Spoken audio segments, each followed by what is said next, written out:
À la veille de la manifestation du 29, alors que s'organise la mobilisation au bureau national de l'UNEF et dans les universités, Jean-Baptiste, Juliette et Benoît se dévoilent peu à peu pour nous expliquer qui ils sont et pourquoi ils s'engagent.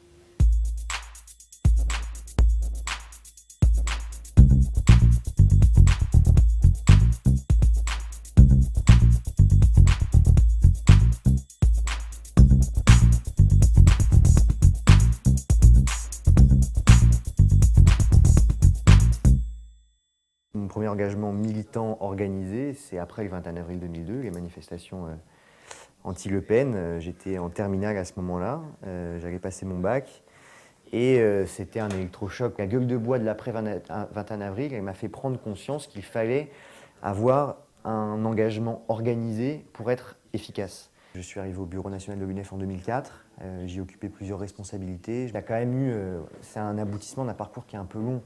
Moi, j'étais trésorier et puis Bruno me dit qu'il souhaite partir de l'UNEF assez rapidement. Il m'invite au resto et puis il me dit bah voilà, il faut que tu me donnes ta réponse. Je fais bah, écoute, pas de problème, je vais y réfléchir et puis on se revoit d'ici une semaine ou deux. Il fait non, en fait, il me faut ta réponse demain matin. Et donc j'ai passé une nuit horrible. J'ai commencé à militer donc, dans ma fac qui était à Créteil. Et puis je suis devenue présidente de l'UNEF à Créteil l'année avant le mouvement sur le CPE. Donc après j'ai fait le mouvement sur le CPE à Créteil.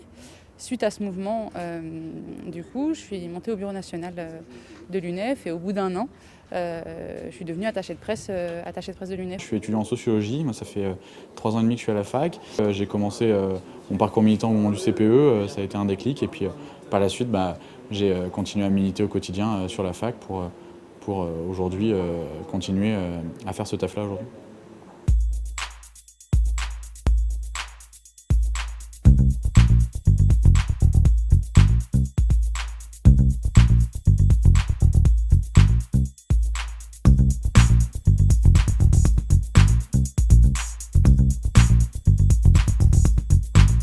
J'ai jamais regretté l'engagement. Je suis conscient des sacrifices que ça peut impliquer. Je me pose parfois des questions sur la suite, mais très franchement, à chaque fois que je vois ce qu'on fait à l'UNEF et le résultat des actions qu'on engage et l'efficacité que ça a dans la société d'aujourd'hui, j'hésite pas une seconde. Voilà, ce qu'on apprend en étant militant, on l'apprend nulle part ailleurs. Et moi, j'ai tendance à dire que l'UNEF, notamment, c'est un peu l'ENA buissonnière. On apprend, on comprend mieux comment fonctionne la société, comment fonctionne la fonction publique, comment fonctionne l'administration, comment fonctionnent les rapports de force sociaux.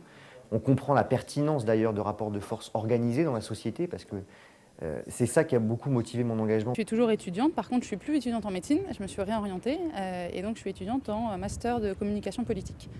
Je ne suis pas une étudiante classique qui va en cours tous les jours, je fais plutôt mes études à la fin, en bachotant, plutôt que d'aller en cours tous les jours.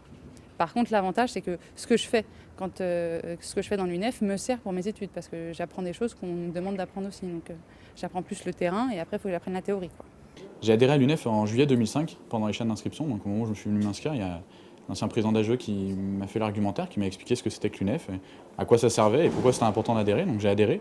Par la suite, je n'ai pas trouvé nécessaire de militer. Enfin, c'était pas quelque chose de logique, mais ça s'est révélé finalement très vite naturel, parce que le CPE est arrivé à grands pas, et donc évidemment il fallait que la jeunesse se mobilise, et là-dessus moi je me suis rebalancé sur le syndicat auquel j'avais adhéré, donc l'UNEF, qui de toute façon appelait à des grèves, à des manifs, à des AG, et c'était évident que c'était vers lui qu'il fallait que je me replie, quoi. Aujourd'hui, ce qu'on constate dans les universités, là, c'est qu'il y a des tensions qui montent de manière sérieuse, mais pour l'instant c'est extrêmement encourageant, à la fois pour la participation des étudiants du 29 et pour la suite dans les universités. Et que pour l'instant, notre stratégie, c'est de faire monter la pression encore dans les facs. Pour demain, l'objectif, plusieurs dizaines de milliers d'étudiants dans la rue. Et puis, j'espère qu'on atteindra le million de manifestants. Je pense que c'est un objectif nationalement, global, qu'on peut atteindre. Ça ne dépend pas que de l'UNEF, donc on va voir comment est la mobilisation dans les autres secteurs, notamment dans le privé. Hein, c'est aujourd'hui un peu inconnu. Mais je crois que ça va être une journée réussie et que les étudiants vont venir en nombre dans les cortèges. Et ça c'est aussi le fruit de plusieurs semaines d'activité de l'UNEF, pas uniquement, mais on s'est donné beaucoup de peine pour ça. On espère qu'on aura des milliers d'étudiants demain dans les manifs. Ouais, exactement, on verra. Ouais. Non, mais normalement, ça se passera bien.